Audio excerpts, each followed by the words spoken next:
कभी सोचा है आपने कि कुछ लोग मुश्किल से मुश्किल हालात में भी इतने शांत और मजबूत कैसे रह पाते हैं? आखिर वो ऐसा क्या अलग करते हैं?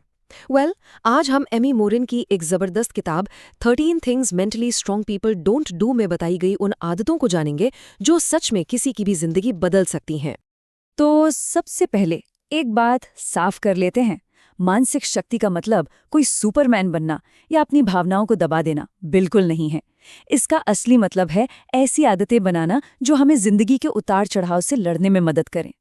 इस किताब की जो लेखिका हैं एमी मोरिन, वो एक मनोचिकित्सक हैं और उन्होंने अपनी जिंदगी के मुश्किल अनुभवों और सालों की क्लिनिकल प्रैक्टिस से मिले ज्ञान को इस प्रैक्टिकल गाइड में पिरोया है। आज के इस सफर में हम सबसे पहले अपनी अंदरूनी शक्ति को वापस पाने के तरीकों को समझेंगे। फिर देखेंगे कि दुनिया और लोगों के साथ डील करने की बेहतर आदतें कौन सी हैं, और आखिर में हम लंबे समय तक चलने वाली मजबूती और लचीलेपन का रास्ता खोजेंगे। तो तैयार हैं? चलिए शुरू करते हैं। ठीक है, तो चलिए सबसे जरूरी जगह से शुरू करते हैं, हमारे अपने अंदर से। ये वो आदतें हैं जो हमारी भीतरी शक्ति को जगाने और उसे कंट्रोल करने से जुड़ी हैं। तो पहली आदत है, वो खुद पर तरस खाने में अपना समय बर्बाद नहीं करती। क्या आपको अक्सर खुद पर तरस आता है? देखिए, ये एक जाल जैसा है जो कुछ देर के लिए आराम तो देता है, पर असल में हमें अतीत में फंसाए रखता है। जो लोग मेंटली स्ट्रांग होते हैं वो ये नहीं पूछते कि मेरे साथ ही ऐसा क्यों हुआ, क्योंकि ये सवाल पता है क्या करता है? ये हमें एक विक्टिम, एक शिकार की तरह महसूस कराता है। इसकी जगह वो पूछते हैं, ठीक है, ये हो गया, अब क्या? और यकीन मानिए, ये छोटा सा बदलाव ही हमें प्रॉब्लम से सॉल्यूशन की तरफ ले जाता है। दूसरी आदत है, वो अपनी शक्ति का त्याग नहीं करते। क्या आप दूसरों को ये तय करने देते हैं कि आप कैसा महसूस करें? जब हम कहते हैं, अरे उसने मुझे गुस्सा दिला दिया, तो हम असल में अपने इमोशंस का रिमोट कंट्रोल किसी और के हाथ में थमा देते हैं। मानसिक रूप से मजबूत लोग ये समझते हैं कि कोई और उन्हें कैसा महसूस कराएगा, ये चॉइस हमेशा उनकी अपनी होती है। वो अपनी प्रतिक्रियाओं की जिम्मेदारी खुद लेते हैं। तीसरी आदत, वे बदलाव से कतराते नहीं हैं।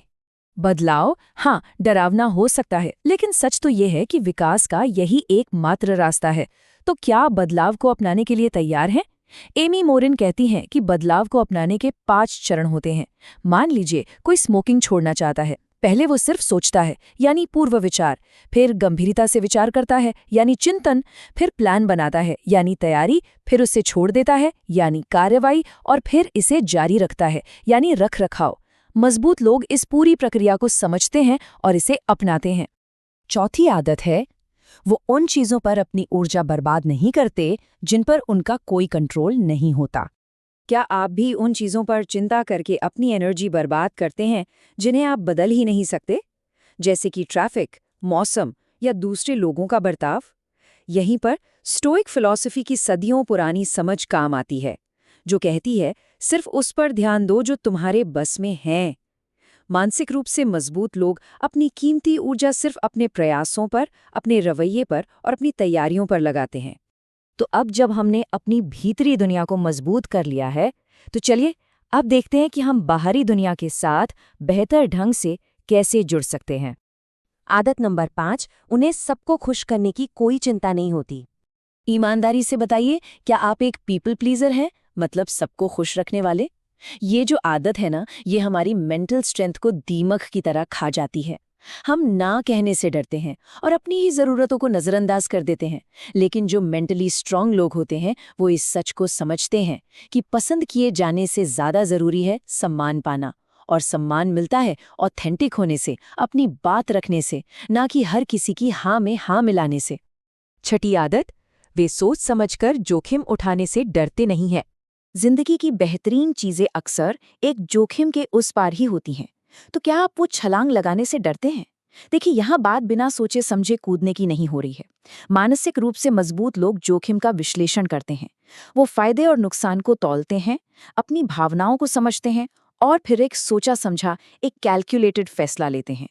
और अब 8वीं आदत, वे बार बार एक ही गलती नहीं दोहराते। गलतियां करना इंसान की फितरत है, इसमें कोई बड़ी बात नहीं, लेकिन उनसे सीखना ये समझदारी है। क्या आप खुद को बार बार एक ही गलती करते हुए पाते हैं? मानसिक रूप से मजबूत लोग गलती होने पर शर्मिंदा नहीं होते, बल्कि उससे सीखते हैं। वे खुद से ये जरूरी सवाल पूछते हैं, असल में गड़बड़ कहाँ हुई? मेरी कौन सी सोच या आदत इसके लिए जिम्मेदार थी? और सबसे जरूरी, अगली बार मैं इससे बेहतर कैसे कर सकता हूँ? और अब आते हैं आखिरी हिस्से पर। चलिए अब देखते हैं कि हम लंबे समय तक चलने वाली मजबूती और लचीलापन कैसे बना सकते हैं। 11वीं आदत है, उन्हें अकेले समय बिताने से डर नहीं लगता। आपको अकेले समय बिताना कैसा लगता है? आज की इस शोर शराबे वाली दुनिया में ये एक सुपर पावर हो सकता है। देखिए, अकेलापन और एकांत ये दो अलग अलग बातें हैं। एकांत हमें खुद से जुड़ने का मौका देता है।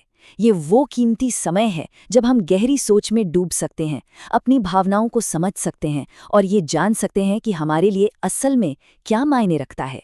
और 13वीं और अंतिम आदत, वे तत्काल परिणाम की अपेक्षा नहीं करते।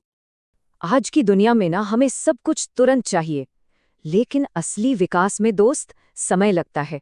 जैसे एक बांस का पेड़ जो जमीन के नीचे अपनी जड़ें फैलाने में सालों लगा देता है और फिर कुछ ही हफ्तों में आसमान छू लेता है। हमारी मानसिक मजबूती भी ठीक वैसी ही है। ये रातों रात नहीं बनती। मजबूत लोग प्रक्रिया पर भरोसा करते हैं और लगातार छोटे छोटे कदम उठाते रहते हैं, भले ही उन्हें परिणाम तुरंत न दिखाई दें। तो एमी मोरिन की ये किताब हमें सिखाती है कि इन 13 विनाशकारी आदतों को छोड़कर हम अपने अंदर स्पष्टता और आत्मविश्वास के लिए और ज्यादा जगह बना सकते हैं। तो अब मेरा आप सबसे एक सवाल है, आज आप अपनी मानसिक शक्ति को बनाने के लिए कौन सा एक छोटा कदम उठा सकते हैं?